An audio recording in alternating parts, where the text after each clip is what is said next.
Bonjour, aujourd'hui on va parler un petit peu de ce fameux gainage, de ce mouvement de bassin et de cette bascule. On dit très souvent qu'on doit être en rétroversion. Si vous regardez les vidéos, on voit très souvent ça, parce qu'on dit que le dos doit essayer d'être plat. Alors déjà, j'ai envie de vous dire, le dos plat, c'est pas possible pour tout le monde. Si vous regardez, j'ai une hyperlordose, mon dos il est comme ça. Si je viens faire ma rétroversion, mon dos il est toujours un peu cambré. C'est impossible pour moi d'avoir un dos totalement plat.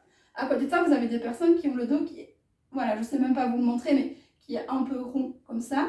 Et du coup, vous avez alors moins de suivi du mouvement du cheval. Okay, donc c'est intéressant dans un sens d'avoir le suivi du mouvement, d'avoir une légère courbure. Et en même temps, si vous en avez trop, à long terme, vous venez juste avoir le poids de vos épaules qui vient taper dans vos lombaires et le milieu de vos dorsaux et de vos lombaires ne soutient pas, ne vient pas faire en partie son job de soutien et ça pose problème. Donc au début, quand on m'a appris cette rétroversion, je ne comprenais pas comment je pouvais respirer en même temps. Parce qu'en même temps, on ne m'avait pas enseigné la respiration, on m'avait juste appris à faire la bascule du bassin en me disant pubis vers le haut, sacrum vers le bas, et je ne comprenais pas comment respirer. Du coup, ça posait problème au niveau technique. Voilà.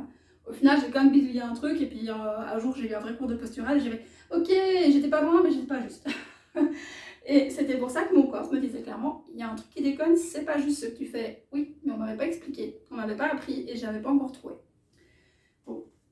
Ici, on va pas aller chercher une bascule du bassin aussi poussée que celle-ci, bien qu'elle est intéressante à faire pour venir sentir. Donc ceux qui veulent, c'est pubis vers le haut, sacrum vers le bas, donc c'est vraiment le pouf. C'est une rétroversion, ok. C'est génial parce que du coup, voilà, il ne tombera plus bas. C'est génial parce que du coup, ça vient vraiment travailler vos abdos profonds. Et c'est possible de travailler avec. Maintenant, votre diaphragme va pouvoir moins descendre parce que vous avez cette contraction quand même au niveau abdominal. Ce qu'on va plutôt faire, c'est quelque chose de plus doux et qui va être plus facile à faire, plus facile en respiration et avoir moins tendance à vous bloquer. Parce que aussi, quand vous faites cette rétroversion très poussée, si vous voyez, hop, j'ai mon mouvement de hanche qui va vers l'arrière, enfin, donc j'ai ma hanche qui va hop. C'est pour ça que c'est une rétroversion. Et du coup, le problème en faisant ça, c'est que je perds la souplesse, je risque de perdre la souplesse de mes hanches et cette capacité de dissociation qu'on a pour pouvoir marcher et qui va être intéressante dans le suivi à cheval au niveau de l'assiette. Donc ici, ce qu'on va faire, c'est quelque chose de vraiment plus sympa. C'est dans le cadre de notre respiration. À chaque fois qu'on va expirer, qu'on va souffler, on va sentir que ici, ça vient remonter.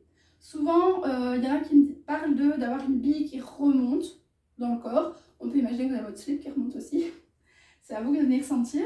Et donc, simplement, on va venir.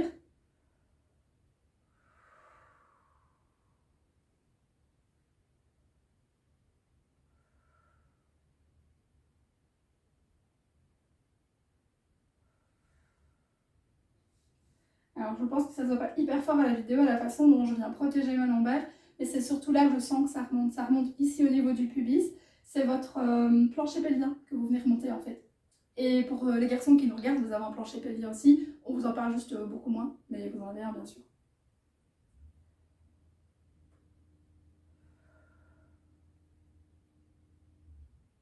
Je vous laisse essayer de regarder. Hein. J'essaye de mettre mes mains pour que vous puissiez voir un petit peu ce que ça fait.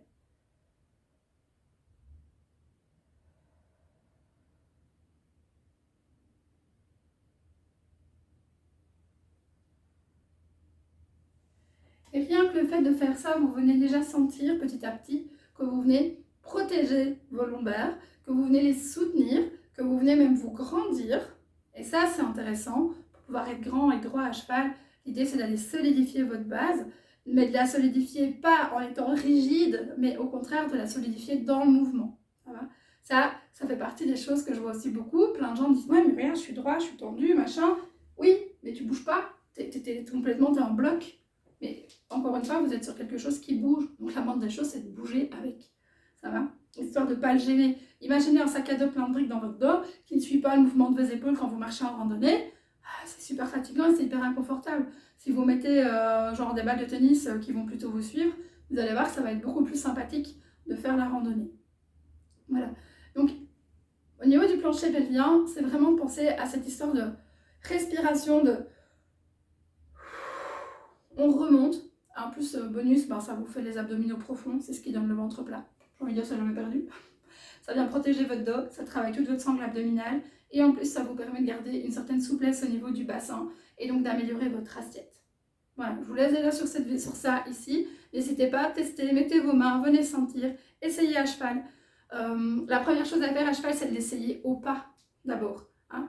Plus vous travaillez lentement dans un premier temps, plus votre corps il a le temps d'intégrer l'information et plus il peut après venir la chercher dans des informations où il est un peu plus rapide, où on doit aller plus vite. Voilà. Le fait de travailler là-dessus aussi, ça va vous protéger au galop. Ça va vraiment améliorer votre galop. Souvent, je vois encore un peu des personnes, même ça fait des années qu'elles montent, qui rebondissent dans leur galop. En fait, c'est juste qu'elles manquent totalement de souplesse ici. Alors, elles ont tendance à faire comme ça. Et en fait, dans votre galop, vous devez vraiment avoir ce mouvement qui est souple. Vous voyez, qui remonte, qui descend. Attendez, je vous montre avec le dos. Voilà. Alors, si vous avez des lombaires un peu faibles comme moi, dû à mon hyperlordose, si vous ne venez pas les protéger, bien sûr qu'à un moment, ça va fatiguer, ça va faire mal, et donc votre galop va se détériorer. Et qu'est-ce que vous allez faire? Vous allez soit crisper les mains, crisper les jambes, crisper tout le haut du corps, et vous allez arrêter de suivre votre cheval va repasser au trot, où il va durcir son dos, il va avoir un galop encore moins confortable, ça va encore plus vous faire mal au dos, ça va encore plus vous abîmer, et au final, c'est un cercle vicieux, et personne n'est content. Ça va? Voilà, à bientôt.